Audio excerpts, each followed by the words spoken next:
बंगाल में assembly election होने हैं, लेकिन उससे पहले एसआईआर को लेकर लोगों की बेचैनी बढ़ती जा रही है।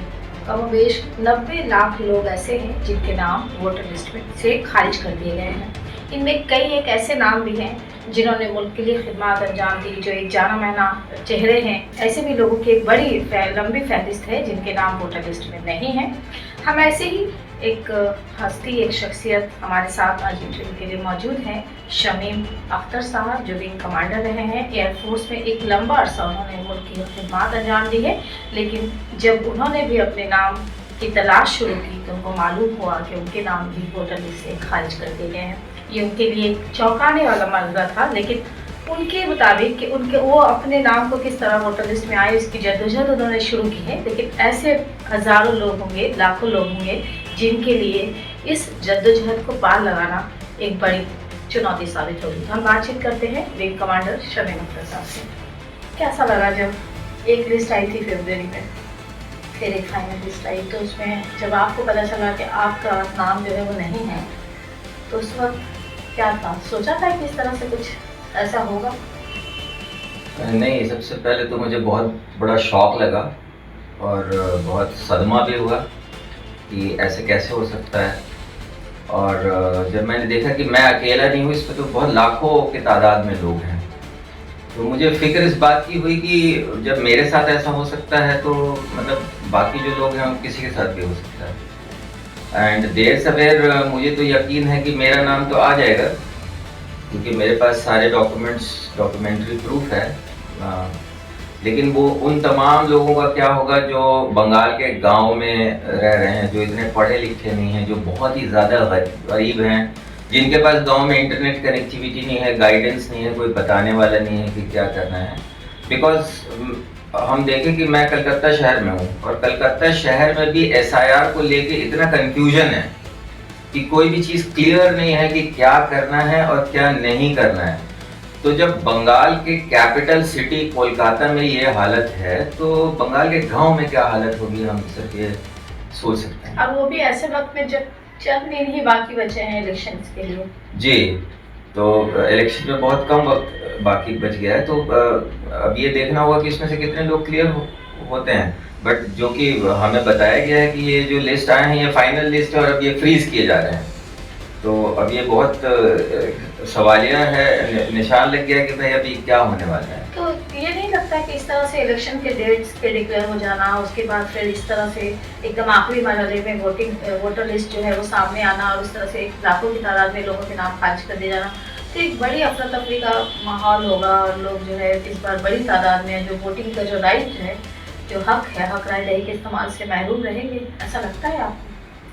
तो ये तो बिल्कुल वाज़ेह है कि भाई ये जो अफरा तफरी का माहौल बनाया गया है ये बाय डिज़ाइन है, ये बाय डिफ़ॉल्ट नहीं है, और इसमें एक साजिश की गई है, ख़ास करके मुस्लिम कम्युनिटी को टारगेट किया गया है। जो मुस्लिम पॉपुलेशन है, परसेंटेज है पॉपुलेशन का वेस्ट बंगाल में, उसके हिसाब से जो मुसलमान जिस तादाद से बाहर किए गए हैं इलेक्टोरल रोल से, उनकी संख्या बहुत ज़्यादा है। हालांकि नॉन मुस्लिम्स भी बाहर हुए हैं, लेकिन मुसलमानों की परसेंटेज बहुत ज़्यादा है।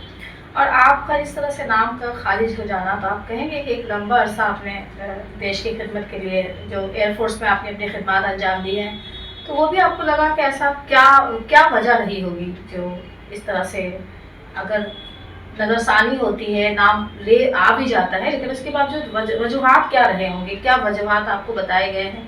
और आपको लगता है कि जो वो लोग जो गांव में रहते हैं, जैसे मुर्शिदाबाद, आप देखेंगे हिट लिस्ट जो है वो मुर्शिदाबाद, एक बड़ी तादाद जो है मुर्शिदाबाद के लोगों इफेक्टेड हुए हैं, नॉर्थ 24 परगना के लोग इफेक्टेड हुए हैं, तो उनके लिए फिर किस तरह से एक बड़ी चुनौती होगी? तो देखिए, मेरे नाम का हट जाना, ये इसके कई वजूहात हो सकते हैं। प्राइमरली ये है कि जो कम वक्त के अंदर जो है एसआईआर प्रोसीडिंग्स को पूरा कंप्लीट करने की जो जद्दोजहद है, तो जाहिर सी बात है कि जो लोग एसआईआर में इन्वॉल्व हैं ऑफिशियल्स, उनके पास वक्त नहीं है और वो डॉक्यूमेंट्स को उन्होंने प्रॉपरली स्क्रूटिनाइज नहीं किया है, तो ये एक वजह हो सकती है। एंड तो जल्दबाजी में ये हो गया है, जो भी नाम उनको बाहर करने हैं उन्होंने डॉक्यूमेंट स्क्रूटिनाइज नहीं किए तो बाहर हो गए, ये है। एंड गांव में जैसे कि आपने कहा, ये तो बहुत बड़ी चुनौती होगी लोगों के लिए। जब यहाँ कोलकाता में कोई सुनवाई नहीं है तो गांव में क्या सुनवाई होगी। इस चीज़ से शौक है कि वो आपको लगा कि देश की खिदमत अंजाम दी और आपको अपने ही मुल्क में अपने हक राय के इस्तेमाल के लिए जद्दोजहद करना पड़ रहा है। हाँ बिल्कुल, मैं इसके लिए बहुत दुख है मुझे, बहुत सदमा है मुझे कि मैंने एक लंबा अरसा 17 साल के आसपास मैंने as a commissioned officer service किया है इंडियन एयरफोर्स में, और अलग अलग तमाम देश के मुख्तलिफ जगहों पे मैं रहा हूँ और एक अच्छा ट्रैक रिकॉर्ड रहा है मेरा।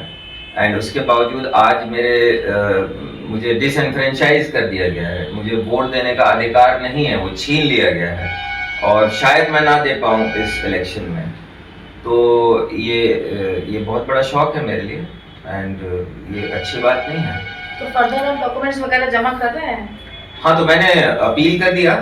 नाम जिस दिन डिलीट हुआ 27 मार्च को जो लिस्ट पब्लिश हुआ था उस दिन मैंने देखा कि मेरा नाम डिलीट कर दिया गया है, तो मैंने 1 अप्रैल को ही ऑनलाइन अपील का जो प्रोविज़न है इलेक्शन कमीशन ऑफ इंडिया के वेबसाइट पे, मैंने उसमें ऑनलाइन अपील कर दिया है। तो अभी तक वो पेंडिंग है एप्लीकेशन। तो सोशल ऑर्गेनाइजेशन से भी जुड़े हैं, तो इस चुनौती से निपटने के लिए आप देखिए कि जब इलेक्शन सामने आते हैं तो लोगों के पास मुद्दे होते हैं कि हम एजुकेशन के मुद्दे पर वोट डालेंगे, हम रोजगार के मुद्दे पर वोट डालेंगे। तो इस बार ये सारे मुद्दे कहीं ना कहीं दरकिनार करके सिर्फ अब लोगों के सामने एक ही बड़ी चुनौती है कि हम वोट डाल पाएंगे या नहीं।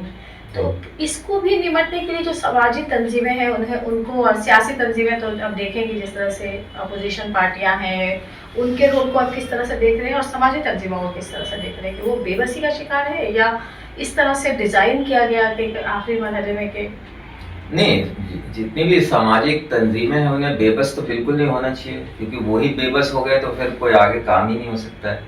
तो ऐसे वक्त में तो ये है कि उन लोगों को एकजुट होके एक लोगों को इसके ऊपर जो है हिकमत अमली अपनाना चाहिए कि इसमें क्या करना है, और इसके लिए लोगों के साथ लेकर और एडमिनिस्ट्रेशन को एंगेज करने की ज़रूरत है कि इसको किस तरह से ज़्यादा से ज़्यादा लोगों को फ़ायदा पहुंचाया जाए। आप देखें कि जिस तरह से वोटर लिस्ट पे नाम नहीं आया जिन लोगों का, उनके ऊपर ज़्यादातर लोगों के ऊपर यही ठप्पा लगा कि बांग्लादेशी, खासकर जो मुर्शिदाबाद और डिस्ट्रिक्ट्स के जो सरहदी जो हमारे जो ज़िला हैं उनको आप देखें तो ये भी एक बड़ा ये है कि भाई हम, जैसे आप भी इसकी एक मिसाल है कि अपने मुल्क के लिए खिदमत अंजाम दी, और अगर कहीं ना कहीं नाम नहीं आता है, अगर लोगों को बताएंगे तो लोग बोलेंगे भाई कहीं तुम्हारे कोई आबा अजदाद बांग्लादेशी तो नहीं रहे होंगे। तो इसकी भी एक मतलब अपने ही मुल्क में हम गैर मुल्की की तरह से अगर ट्रीट किया जा रहा है तो इस तरह के भी हालात हैं। तो ये तमाम लोगों को जिनका नाम इलेक्टोरल रोल से डिलीट कर दिया गया, इनको बांग्लादेशी बता देना, ये एक पॉलिटिकल स्टंट है। ये अपने वोट बैंक को केटर करने की, उनको रिझाने की, उनको अट्रैक्ट करने की एक साजिश और कुछ नहीं है। तो मैं उनसे पूछना चाहता हूँ कि क्या मैं बांग्लादेशी हूँ? क्या एक बांग्लादेशी ने इतने साल इंडियन एयरफोर्स में सर्विस किया?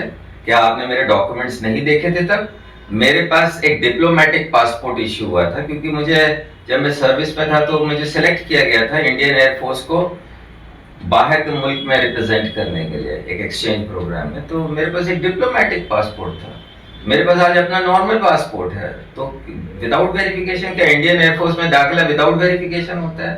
प्रॉपर स्क्रूटिनी होता है, प्रॉपर स्क्रूटिनी होता है, और इतने साल का एक अजीम ट्रैक रिकॉर्ड रहा है मेरा। तो मैं उनसे पूछना चाहता हूँ कि ऐसी बेकार की बातें क्यों?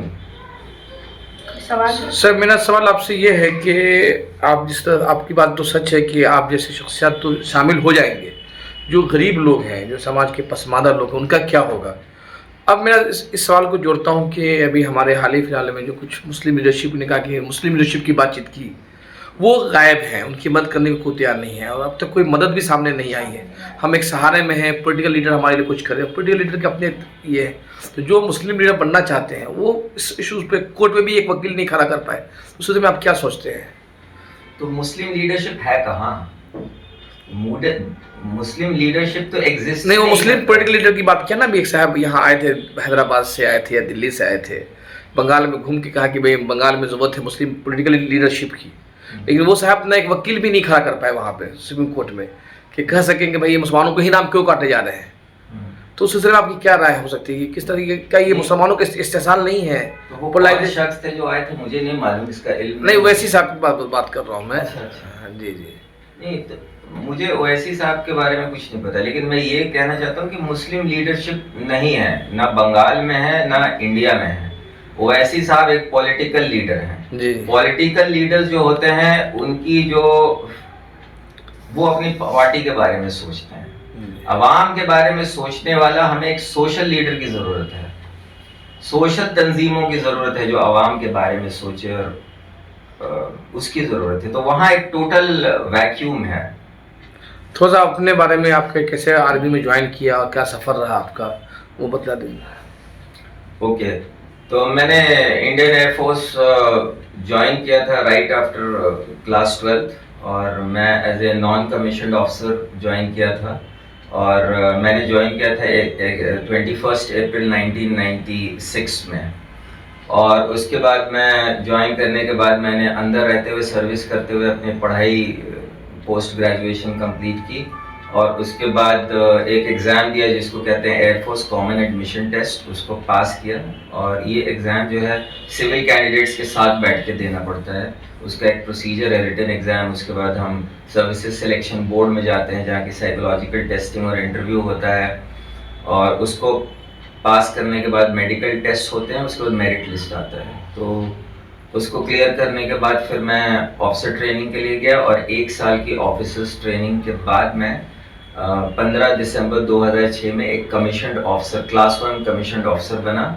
और उसके बाद मेरी पहली पोस्टिंग थी mechanical training institute air force station Tambaram में। उसके बाद मैं अलग अलग जगहों पर रहा, जैसे कि Chandigarh, Allahabad, Pune, national defence academy में, सदर्न एयर कमांड ट्रिवेंड्रम में, headquarters integrated defence staff new Delhi में, अलग अलग जगहों पे मैंने खिदमत दी है। फिर मैंने कुछ फैमिली रिक्वायरमेंट्स की वजह से और कौम की खिदमत करने का एक जज्बा था, इन वजूहात की वजह से मैंने प्री मेच्योर रिटायरमेंट लिया जुलाई 2022 में। हालांकि मैं एक परमानेंट कमीशन ऑफिसर था और मेरी जो नौकरी थी वो till the age of retirement थी। बहुत बहुत शुक्रिया आपका हमारे साथ बातचीत करने के लिए। तो ये थे शमीम अख्तर साहब, जो एयरफोर्स, इंडियन एयरफोर्स में जिन्होंने एक लंबा अरसा जो है वो काम किया है, और आज वो अपने वोटर लिस्ट में अपने नाम की तलाश की जद्दोजहद में है, इस उम्मीद पर कि शायद उनका नाम वोटर लिस्ट में शामिल हो जाए और वो भी अपने हक राय दही का इस्तेमाल कर सके।